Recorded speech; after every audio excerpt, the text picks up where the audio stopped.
You live in an orchard of seeds, seeds that never quite break the surface, a collection of half-whispered promises you once made to yourself. It begins with a surge, sudden, intoxicating. You buy the professional camera, you stack the heavy textbooks, you download the expensive software you swore you'd master by summer. But then, the room goes quiet. Those items stop being tools. They start becoming monuments to a version of you, a version that just disappeared. Every time you walk past them, you don't see potential, you see evidence. Physical evidence of your own perceived failure. Our culture is stay-at-home cruel about this. They call you unreliable. They say you lack staying power. They use that classic dismissal, a jack of all trades, master of none. The story we tell ourselves is always the same. You start with adrenaline. You inhale the novelty like a starving man at a feast, forgetting that the real nourishment comes from the long, slow work of digestion. You're convinced that this, finally, is your true calling. And then, the work begins. The magic vanishes. You get restless. You walk away and start hunting for the next spark. After years of this loop, you start to believe the lie. You look at your history of half-finished goals. You wonder, why can't I just commit? What is fundamentally wrong with my character? You know, it's a heavy thing to carry, this feeling of being unfinished. But perhaps, just perhaps, we've been looking at your brain all wrong. Let's look at the biology instead. It is easy to assume that being a dabbler is a flaw, a crack in your soul. But in reality, you share the exact same neurological architecture as a world-class polymath. You possess the discovery drive. You are wired with a massive, roaring appetite for exploration. The gap between you and a master isn't a matter of willpower. It is a matter of strategy. Neurological strategy. It all comes down to one circuit, one specific path in your brain. But to tap into that power, we have to find the glitch, the specific reason you check out too early. Look at the mechanics.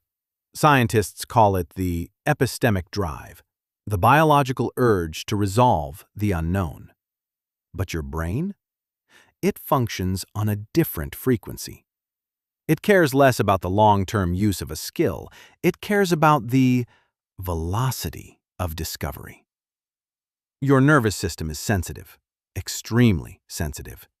It tracks what neuroscientists call reward prediction error. Imagine you pick up digital illustration. Everything is vibrant. Your progress is lightning fast. You go from amateur to artist in days because the rate of new information is astronomical. Your brain responds by drenching you in dopamine. It feels like a honeymoon. The world feels electric. But this is the trap. This is the beginner's high. Eventually, you hit the ceiling. The easy wins are gone. You understand the layers. You know the brushes. You grasp the color theory. Suddenly, the novelty flatlines. The steep climb turns into a featureless salt flat, a place where the compass of excitement simply spins in circles, leaving you alone with the silence of your own discipline. You have reached the plateau. For a brain wired like yours, the dopamine faucet is turned off, instantly. This is the crossroads. A master continues through this salt flat because they are hunting for hidden patterns. But a dabbler? A dabbler walks away. We call this laziness. We are wrong. True laziness is a lack of desire to move at all. You aren't refusing to move. You are refusing to move when the fuel tank is empty. Your brain is experiencing a crash, a literal dopamine crash. Your subconscious calculates the cost. It sees the effort required to master that final, difficult 20%. It decides the joy payout isn't worth the sweat. So, you quit. But let's have a moment of radical honesty. A reality check. Are you walking away because you've exhausted the subject? Or are you walking away because it stopped being easy? A dabbler retreats because they hit the first wall. Their ego feels bruised. They seek an exit. That isn't a lack of interest. That is fear. And you succumb to that fear because a specific muscle in your prefrontal cortex is underdeveloped. We talk about grit as if it's a gift from the heavens. You have it or you don't. But neuroscience proves that persistence is physical. It lives in the anterior mid-cingulate cortex, the AMCC. Think of the AMCC as the manual transmission of your consciousness. It is the only gear that works when the automatic engine of passion has stalled inside your skull. Research is clear. This region only activates when you do something difficult, something unpleasant. If you love what you're doing, the AMCC stays dormant.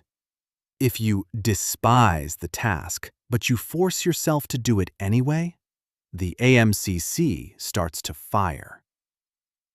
You put weight on this muscle, it grows. You avoid the weight, it withers. For the chronic dabbler, the AMCC is in a state of atrophy. Years of it.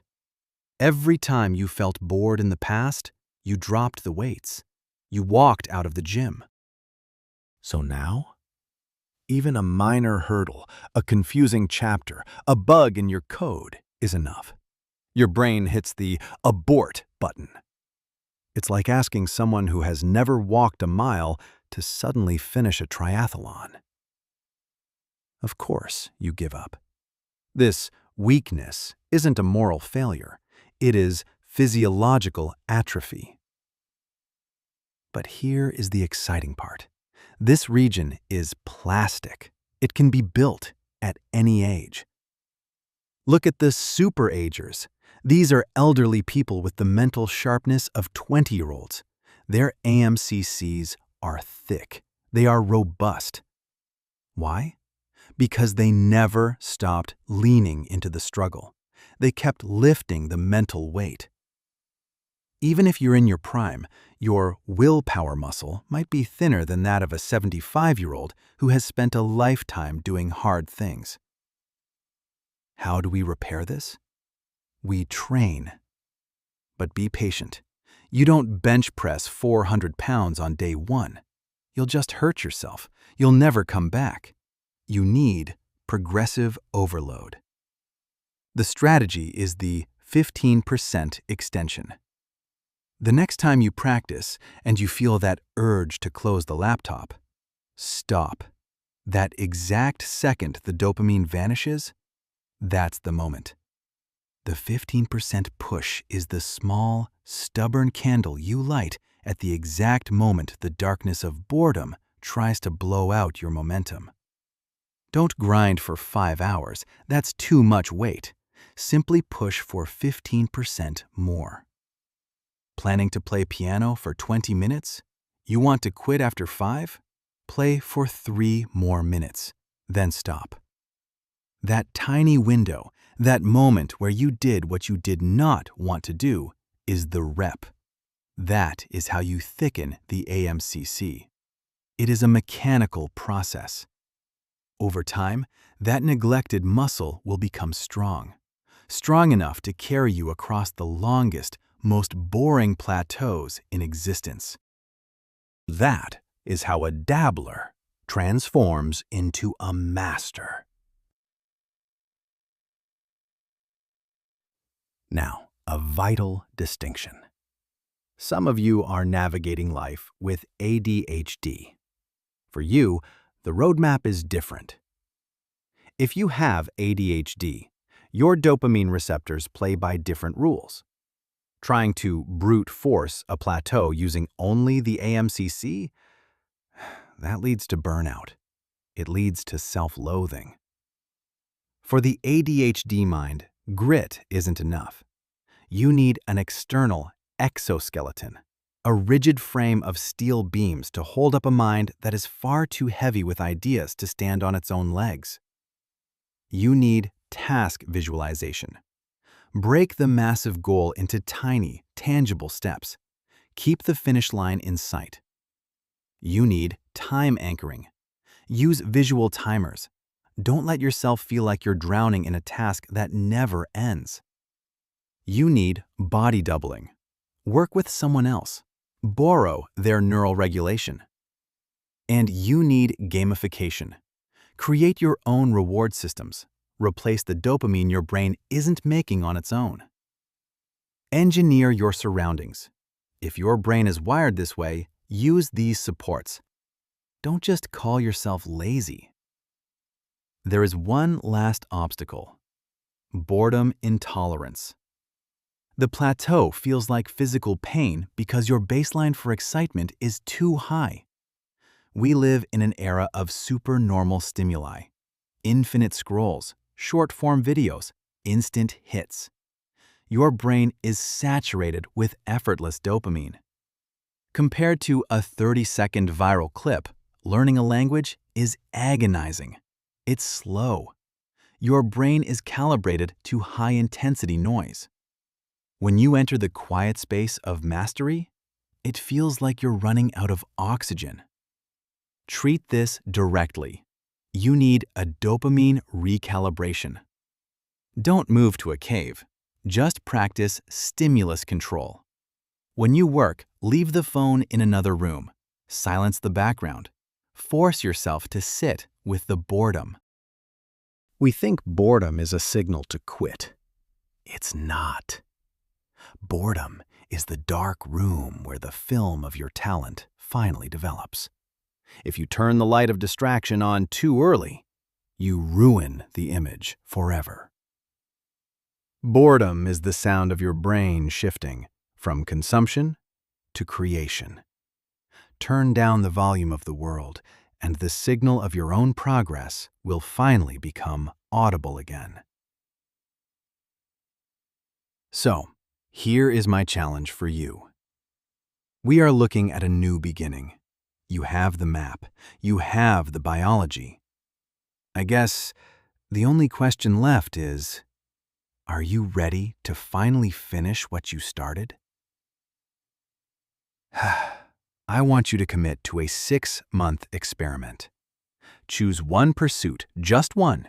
It doesn't have to be your career. It can be anything.